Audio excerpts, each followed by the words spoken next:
ดีค่ะดิฉันนางสาวพนิดาหนึ่งรัตแก้วและสมาชิกในกลุ่มนางสาวสุริยาแก้วมณีวันนี้นะคะจะมาออกแบบวงจรขยายสัญญาณนะคะอันดับแรกเข้าที่โปรแกรม OCAD นะคะ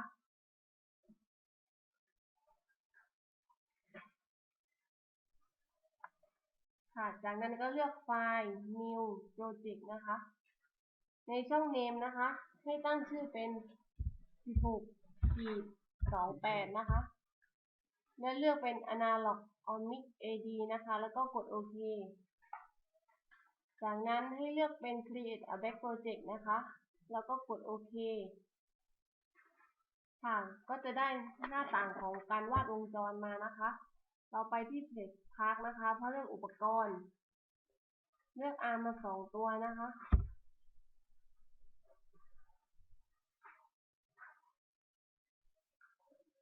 แล้วก็ทำหันอุปกรณ์นะคะโดยการคลุมดำและกดตัว R นะคะ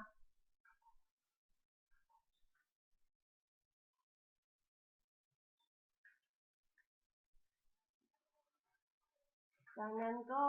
ตัว G นะคะ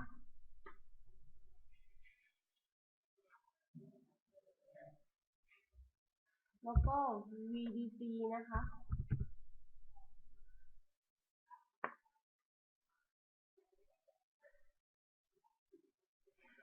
แล้วก็ Transistor นะคะ Q2N 3904นะคะ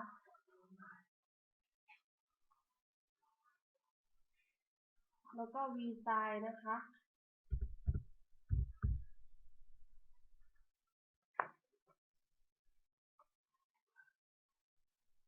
แล้วก็กราว3ตัวนะคะให้เลือกเป็นสีฟ้านะคะ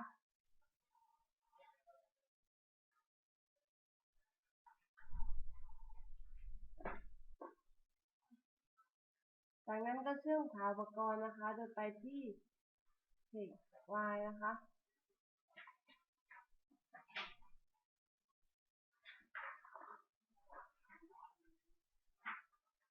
แล้วก็ขาอันหนึ่งอันนี้เชื่อมกับ VDC นะคะ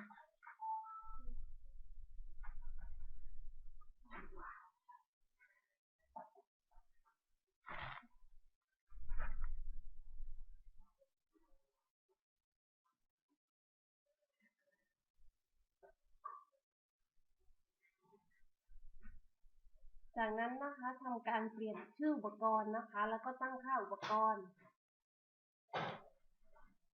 VDC นะคะให้ตั้งค่าเป็น22 โวลต์นะคะแล้วก็กดโอเค C1 นะคะตั้งค่าเป็น10 ไมโครฟาราดนะคะ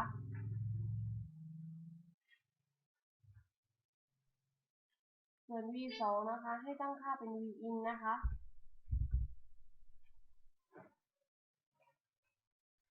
Vout ให้ตั้งค่าเป็น0 Vm นะคะเป็น10 โวลต์นะคะ Regency นะคะเป็น 1K AC เท่ากับ0นะคะ R1 ตรงนี้นะคะให้เปลี่ยนเป็น RB ค่าของ RB ก็คือ 20K นะคะ R2 ตรงนี้ให้เปลี่ยนเป็น RC นะคะค่าของ RC ตรงนี้นะคะก็คือ100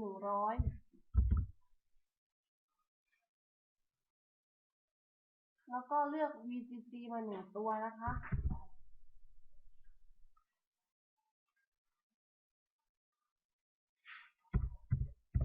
แล้วก็เชื่อมขาอุปกรณ์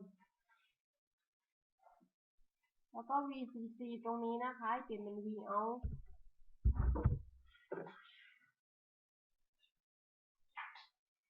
จากนั้นนะคะก็ไปที่ New Simulation Project นะคะในช่อง Name ให้ตั้งชื่อเป็นภาษาอังกฤษนะคะแล้วก็ Create นะคะก็จะขึ้นหน้าต่างของ Simulation ขึ้นมานะคะในการกำหนดค่าให้เลือกเป็น Time Domain นะคะแล้วก็ในช่อง Run to Time ให้ตั้งเป็น10 M แล้วก็ maximum นะคะจะเป็น10 U นะคะ แล้วก็กดโอเค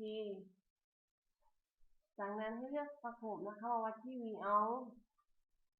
แล้วก็กด Run นะคะ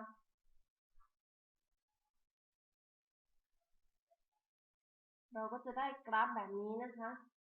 และเราก็จะไปดู Output ไฟล์นะคะที่ได้ก็เป็นแบบนี้ค่ะ ค่ะ ก็สำหรับวงจรที่2นะคะ เราก็เข้าไปที่โปรแกรม AutoCAD เหมือนเดิมนะคะ จากนั้นให้เลือกเป็นไฟล์ New แล้วก็ Project นะคะ ในช่อง Name นะคะ เราจะตั้งชื่อเป็น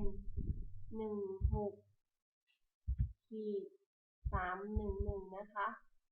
เราให้เลือกเป็น Analog or Mix AD นะคะ แล้วก็กดโอเค ก็จะปรากฏหน้าต่างของ Create Discrete Project นะคะให้เลือกเป็น Create a Project นะคะ แล้วก็กดโอเค จากนั้นก็จะขึ้นหน้าต่างของการวาดวงจรนะคะ เราไปที่เศษทางนะคะ เพื่อเลือกอุปกรณ์ เราไปเลือก Design นะคะ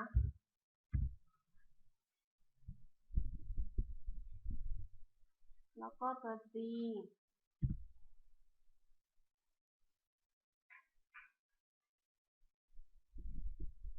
แล้วก็ตัว R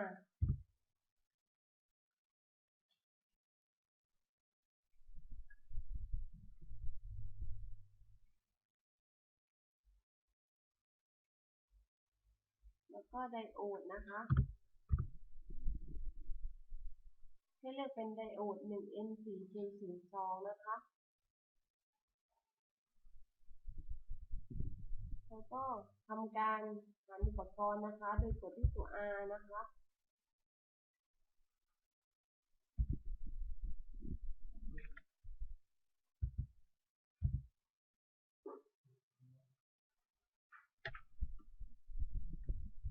ค่ะ จากนั้นก็ไปเลือก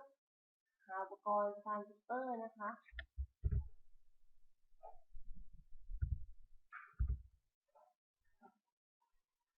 2N3904 นะคะ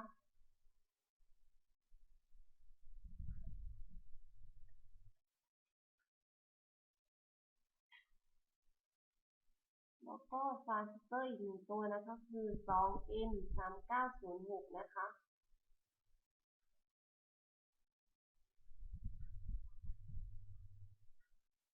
แล้วก็ทำการหมุนอุปกรณ์นะคะ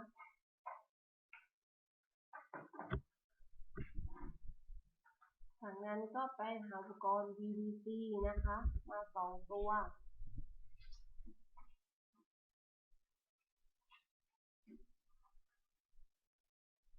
แล้วก็กราวนะคะ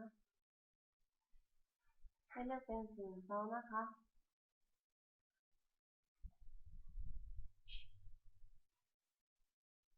จากนั้นนะคะเราก็ไปที่เพจ Y นะคะ เพื่อเชื่อมขาอุปกรณ์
มื่อเราเชื่อมขาอุปกรณ์อะไรเสร็จเรียบร้อยแล้วนะคะ เราก็ไปทำการเรียงชื่ออุปกรณ์นะคะ แล้วก็การกำหนดค่าอุปกรณ์นะคะ ตรงนี้ v1 นะคะให้เปลี่ยนเป็น vin นะคะ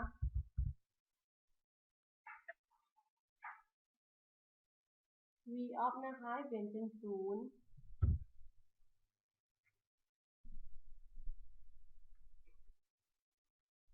vm นะคะให้เปลี่ยนเป็น20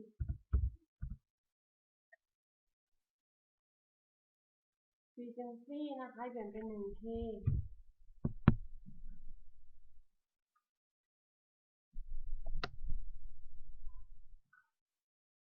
ac นะคะให้เปลี่ยนเป็น0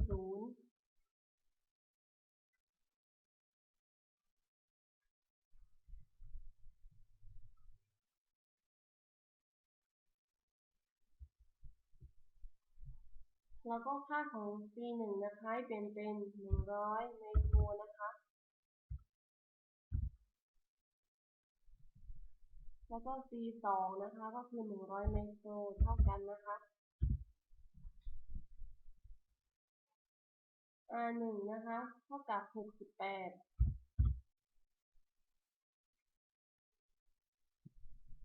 R2 เท่ากับ 1k นะคะ แล้วก็ R3 เท่ากับ68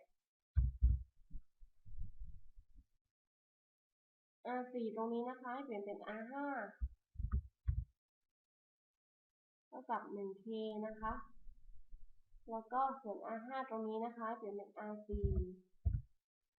เท่ากับ 1k นะคะ VCC ทางด้านบวกนะคะให้เปลี่ยนเป็น22โวลต์ VCC ด้านลบนะคะให้เปลี่ยนเป็น22โวลต์ แล้วก็ค่า R6 ตรงนี้นะคะจะเท่ากับ 1k ค่ะ จากนั้นเราก็ไปที่ New Simulation Project นะคะ ก็จะขึ้นหน้าต่างของ New Simulation ขึ้นมาให้เราตั้งชื่อเป็นภาษาอังกฤษนะคะชื่ออะไรก็ได้ และให้กด Create นะคะ ก็จะขึ้นหน้าต่างของการเลือกการตั้งค่าอุปกรณ์นะคะ ให้เลือกเป็น Run Time Domain นะคะ แล้วก็ Run to Time นะคะให้ตั้งเป็น10 มิลลิเซกนะคะ แล้วก็ Maximum ตรงนี้นะคะให้เปลี่ยนเป็น10ไมโครนะคะ แล้วก็กดโอเค จากนั้นนะคะเอาสโคปนะคะมาวัดที่ R6 นะคะ แล้วก็ทำการรันนะคะ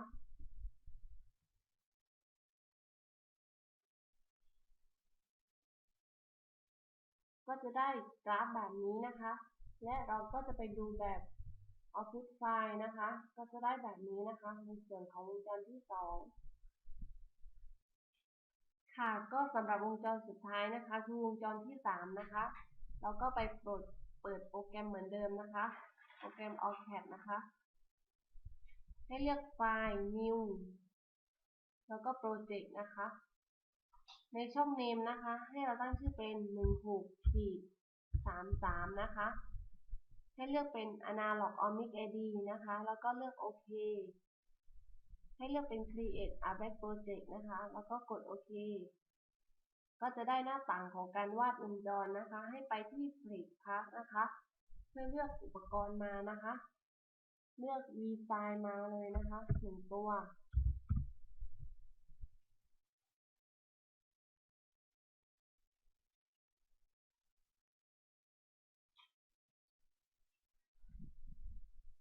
แล้วก็เลือก Op Amp นะคะ324มา1ตัวนะคะ แล้วก็ไปเลือก Transfer มานะคะ 12N 3904นะคะมา1ตัว แล้วก็ Q2N 3906มา1ตัวนะคะ แล้วก็ทำการหมุนอุปกรณ์นะคะ แล้วก็ไปเลือก VDC มานะคะ2ตัว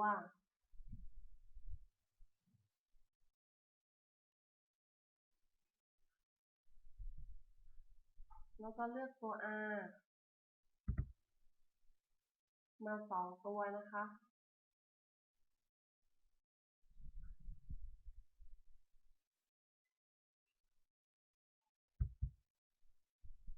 ค่ะจากนั้นก็ไปเลือกกราวนะคะให้เลือกเป็น0 โวลต์นะคะ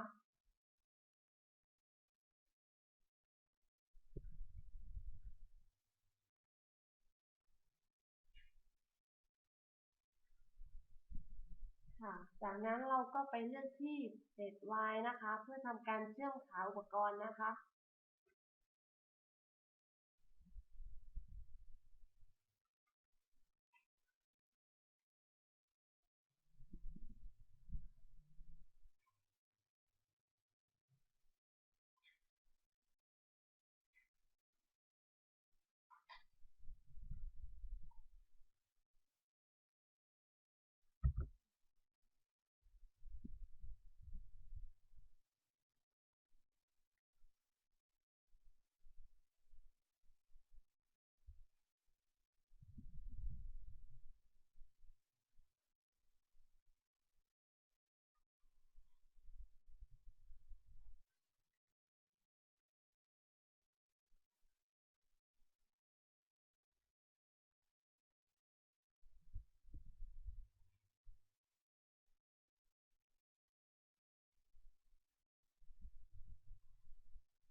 ค่ะเมื่อเราทำการเชื่อมขาอุปกรณ์เสร็จแล้วนะคะเราก็ทำการเปลี่ยนชื่ออุปกรณ์และกำหนดค่านะคะ V1 ตรงนี้ให้เปลี่ยนเป็น Vin นะคะ Voff เท่ากับ0 Vm เท่ากับ4 โวลต์นะคะ Vgency นะคะเท่ากับ1K แล้วก็ AC เท่ากับ0นะคะ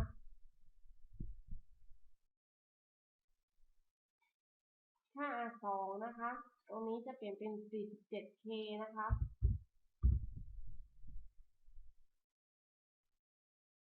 ในส่วนของ VDC นะคะตรงขาบวกนะคะเปลี่ยนเป็น12 โวลต์นะคะแล้วก็ VDC ด้านขาลบก็คือ12 โวลต์เหมือนกันนะคะแล้วก็ R1 นะคะเท่ากับ 1K ค่ะเมื่อเราทำการกำหนดค่าอุปกรณ์เสร็จแล้วนะคะเราไปที่ New Simulation Project นะคะก็จะขึ้นหน้าต่างของ New Simulation Project ขึ้นมาแล้วตั้งชื่อเป็นภาษาอังกฤษนะคะชื่ออะไรก็ได้แล้วก็กดเป็น Create นะคะก็จะขึ้นหน้าต่างของการกำหนดค่านะคะให้เลือกเป็น Time Domain ในช่อง Run to Time นะคะก็คือ10 มิลลิเซกนะคะแล้วก็ Maximum ตรงนี้นะคะเปลี่ยนเป็น10 ไมโครนะคะแล้วก็กดโอเคจากนั้นให้เลือกสโคปมาวัดที่ R1 นะคะจากนั้นก็ทำการรันนะคะ